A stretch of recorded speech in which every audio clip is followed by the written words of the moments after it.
Peace and prosperity, beautiful souls. Welcome back to Storytime Sundays, episode 7. Now, if you've been following along, then you already know how episode 6 went down. Camille and Naima pulled Serafina deeper into a world she wasn't ready to leave. Rico couldn't keep his hands off her in a sex party that had everybody caught up. But here's the thing, Camille and Naima, they don't like when anyone shines brighter than them. And Serafina was starting to glow. So tonight we step into the grand sex down, a party that rewrote all the rules. And Serafina, she thought she had seen it all, but she was wrong. So let me set the scene for y'all. The night smelled like money and lust. The grand sex down wasn't just a party. It was an empire of desire.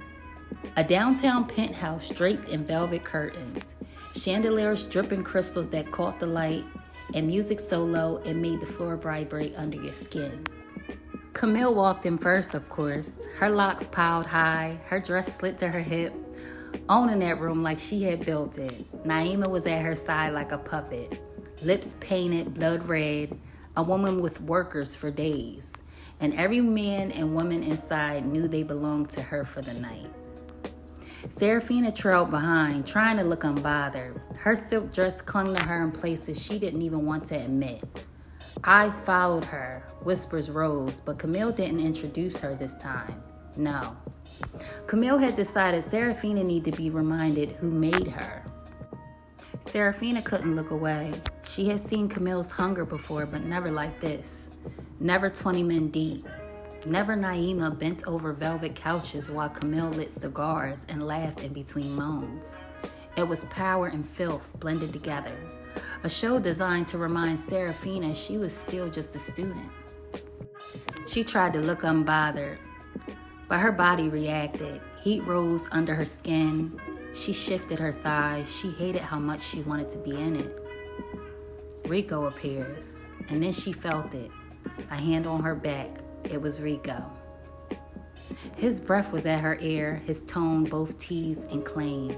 You weren't supposed to be here, baby, but since you are. He guided her into the shadows, away from Camille's watchful eyes. His lips crashed against hers, greedy, reckless, wet. His fingers slid up her thigh, pushing the silk higher, higher, until her breath came in short gasps. Careful, Serafina whispered, trying to pull back. They'll see. Let them, Rico said. They don't own you. But Camille's laugh cut through the air like a blade. She had seen, and instead of stopping him, she called him over. Bring her here. Rico hesitated, but he damn sure obeyed. What followed was chaos turned into erotic art, you hear me? Camille and Naima didn't just run the room, they owned it. Serafina was placed at the center, stripped by eager hands, fingers inside her, tongues on her skin, ass spread with toys she had never even seen before. Naima licked her lips, watching Serafina arch and cry out, see? She's almost ready. Camille smirked. Almost. Then suddenly, in a twist, Rico was pulled into the scene. He was bent over by Naima herself. Her hand was at his throat, her body pressing into him in ways that had Serafina's jaw dropping. She wanted to reach out to pull him back to her, but Camille held her by the chin.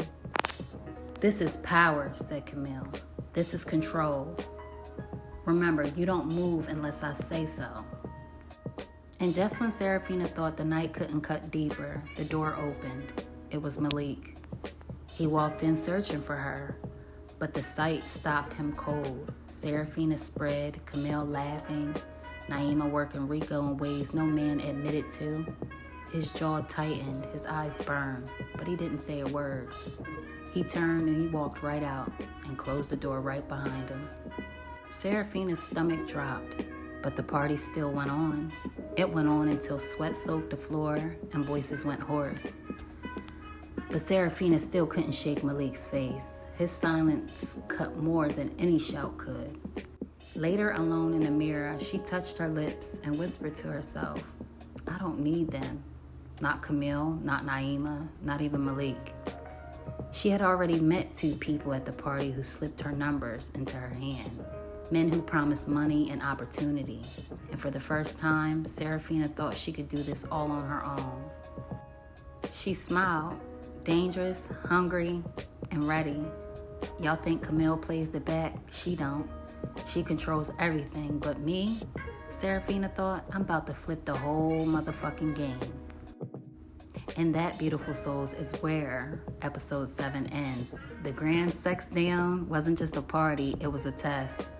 Camille and Naima proved their power. Malik saw more than he wanted to, and Serafina, she's finally realizing she doesn't have to play by anyone's rules but her own. But when you think you're ready to run the game, that's when the game runs you. So next week, if y'all are joining, we'll see how far Serafina's ready to go. Stay tuned, y'all.